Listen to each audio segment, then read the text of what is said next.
বেশি নড়াচড়া করিস না, থির হয়ে দাঁড়া। পেটটা খালি কর। ও মা, ওই হিল জুতোটা পরে প্যান্ডেলে যাই না। আচ্ছা যাস খুনি, তবে ছিঁড়ে না যায় দেখিস। ও মা, আমার যেন সবার থেকে সুন্দর লাগে, এমন করে সাজিয়ে দাও। সাজ দেখাতে যাচ্ছ নাকি পুজো দিতে যাচ্ছ? তোর কি তাতে, আজকে সবাই সাজবে। ও মা, তাহলে আমাকে কখন সাজাবে? শুধু তো দিতে গিয়ে সাজিয়ে যাচ্ছ। আচ্ছা তুই প্যান্টটা পরতে থাক, আমি যাচ্ছি। ও মা, ওই জিন্সের প্যান্টটা তো? হ্যাঁ, আজকে জিন্সের প্যান্ট কেউ পরে, পাঞ্জাবি পরতে হয়। পুজোটা কখন হবে রে? প্রসাদটা খাবো কখন রে? ভালো লাগে না আর যে। এই তোকে না হেব্বি লাগছে। তোকেও খুব সুন্দর লাগছে।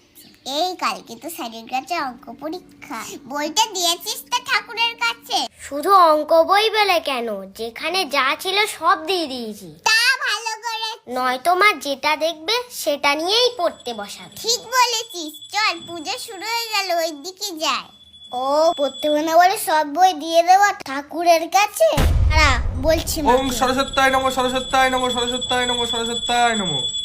ওং জয় জয় দেবী চরাচর সারে, জয় জয় দেবী সরসর সারে, কুচযুগ শোভিত মুক্তাহারে, কুচে সহি মুক্তাহারে, বীণা পুস্তক রঞ্জিত হস্তে, বিনা পুংসিং দৃষ্টিক হস্তে, ভগবতী ভারতী দেবী নমস্তুতে। ভগবত দারি দেবী সমস্তে। ওং সরস্বতী মহাভাগে, ওম সরস্বতী মহাভাগে, বিদ্যে কমললোচনে, বিদ্যে কমলোচনে, বিশ্বরূপে বিশালাক্ষী, বিশ্বরূপে বিরাসাক্ষী, বিদ্যাং দেহি নমস্তুতে। বিদ্যান হেরি মস্ত হে। এই তুই উল্টো পাল্টা মন্ত্র বলছিস কেন? ঠিক করে বল। তুই বেশি জানিস, আমাকে আবার মন্ত্র শেখাচ্ছে। আমি যেটা বলেছিস সেটাই ঠিক।